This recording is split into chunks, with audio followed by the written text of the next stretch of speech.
Hello friends, today video is all about learning vocabulary. Well, vocabulary isn't just about knowing big fancy words, it's about understanding and using the right words at the right time. Whether you are preparing for exams, enhancing your professional skills, or simply trying to sound more fluent, building a strong vocabulary is a powerful tool. By the end of this video, you will not only have learned new words but also feel motivated to keep growing your vocabulary every day. If you find this video helpful, be sure to like, share and subscribe for more content like this. Also drop a comment below to let me know your favorite word from today's session.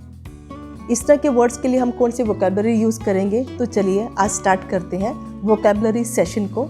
आज की vocabulary में हम antonyms और synonyms को भी use करेंगे। आप उनके वर्ड्स को लिख सकते हो। आज का सबसे पहला वर्ड है डिज़र्व। डिज़र्व मीन लायक और योग्य होना। You really deserve a slap. तुम सच में एक थप्पड़ के लायक हो। You don't deserve to live along with me. तुम मेरे साथ रहने के लायक नहीं हो। स्पेशली खासकर। I came here specially to meet you. मैं यहाँ खासकर तुमसे मिलने आया हूँ। I bought this gift specially for you. मैंने ये गिफ्ट खासकर तुम्हारे लिए खरीदा। डिस्ट्रैक्ट किसी चीज़ से ध्यान हटाना। Don't try to distract me from my study. मेरी पढ़ाई से मेरा ध्यान हटाने की कोशिश मत करो। लाउड म्यूजिक डिस्ट्रैक्टेड मी। तेज म्यूजिक ने मेरे ध्यान को हटा दिया। गिल्टी कुछ गलत करने पर कसूरवार या मुजरिम। I am feeling guilty about forgetting her birthday. मैं उसका बर्थडे भूल जाने पर अपने आप को कसूरवार मान रहा हूँ। Don't make me feel guilty repeating the same thing. एक ही बात को बार बार दोहराकर मुझे कसूरवार मत ठहराओ। अपॉर्चुनिटी मौका या अवसर। Don't let this opportunity go. इस मौके को मत जाने दो। It's golden opportunity. Go and talk to her. यह एक सुनहरा अवसर है, जाओ और उससे बात करो। सेंसिबल समझदार या समर्थ। He is sensible. वह समझदार है। You took a sensible decision to go back home early. तुमने जल्दी घर वापस जाने का समझदारी भरा निर्णय लिया। Irritate परेशान करना, तंग करना।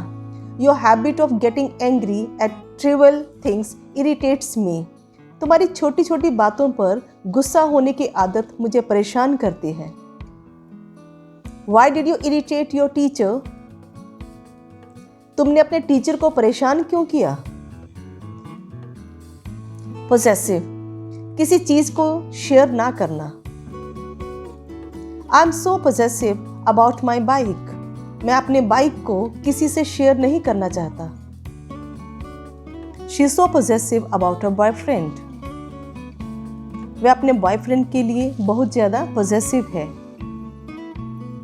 समहाउ जैसे तैसे। Somehow I convinced her to come with us.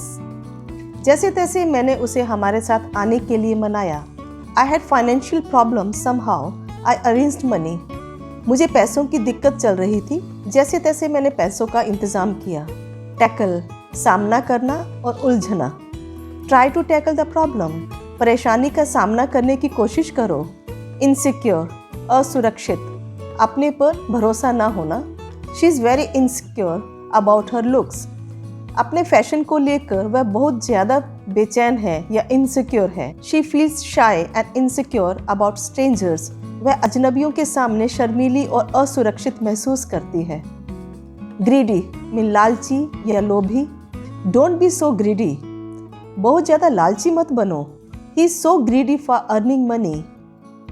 वह पैसा कमाने के लिए बहुत ज़्यादा लोभी है या बहुत ज़्यादा ग्रीडी है। एक्सर्शन प्रयत्न करना या प्रयास करना। You don't need this much exertion to lift this bag up. तुम्हें इस बैग को उठाने के लिए इतना प्रयास करने की जरूरत नहीं है। You should not do physical exertion at this age. इस उम्र में आपको शारीरिक प्रयास नहीं करना चाहिए। कंसर्न, चिंता का कारण, चिंताजनक बात। It's not your concern, be out of it. ये तुम्हारी चिंताजनक बात नहीं है, इससे दूर रहो। What do you do is no concern of mine. जो भी तुम करते हो वह मेरी चिंता का कारण नहीं है। ह्यूमिलेट, अपमान करना या नीचा दिखाना। We should never humiliate anyone. हमें कभी भी किसी को नीचा नहीं दिखाना चाहिए। क्यूरियस, कुछ नया जानना या कुछ नया सीखने के लिए उत्सुक होना। He was so curious to know who was to blame for the accident. वह ये जानने के लिए बहुत उत्सुक था कि एक्सीडेंट का जिम्मेदार कौन था। Why are you curious to know what salary package I get. तुम ये जानने के लिए इतने उत्सुक क्यों हो रहे हो कि मुझे कितनी सैलरी पैकेज मिलती है। फेवर, समर्थन करना या पक्ष में। You never listen to me, you are always in her favour. तुम मेरी कभी नहीं सुनते हो, तुम हमेशा उसके पक्ष में होते हो। Can you do me a favour to move a bit. क्या आप थोड़ा सा खिसक कर मुझ पर एक एहसान कर सकते हो। क्रैंकी, सुस्त, चिड़चिड़ा। Why do you seem to be cranky. तुम चिड़चिड़े क्यों दिख रहे हो। After studying for 5 hours I was cranky. 5 घंटे पढ़ाई करने के बाद मैं सुस्त सा हो गया हूँ। इररिस्पॉन्सिबल, गैर जिम्मेदार। When it comes to returning money, people are very irresponsible these days. जब पैसा वापस करने की बात आती है तो आजकल लोग गैर जिम्मेदार हो जाते हैं। You never come on time. You are such an irresponsible person. तुम कभी भी समय पर नहीं आते हो, तुम सच में एक गैर जिम्मेदार इंसान हो। Infuriate, किसी को बहुत ज़्यादा गुस्सा दिलाना। When she saw me with another girl, she infuriated. जब उसने मुझे किसी दूसरी लड़की के साथ देखा तो वह बहुत ज़्यादा गुस्सा हो गई। I was infuriated by his late arrival. उसके देरी से आने की वजह से मुझे बहुत ज़्यादा गुस्सा आ गया। स्पॉइल, बेकार, बर्बाद कर देना। यू स्पॉइल्ड या स्पॉइल्ड माई मूड। तुमने मेरे मूड को बिगाड़ दिया। स्पॉइल्ड और स्पॉइल्ड ये दोनों ही थर्ड फॉर्म और सेकेंड फॉर्म में यूज़ होते हैं। I don't want to spoil my trip taking him with me. मैं उसको अपने साथ ले जाकर अपनी ट्रिप को बेकार नहीं करना चाहता। डिसअपॉइंट, निराश, हताश कर देना। I don't want to disappoint you. मैं आपको निराश नहीं करना चाहता। You disappointed me. आपने मुझे निराश या फिर हताश कर दिया।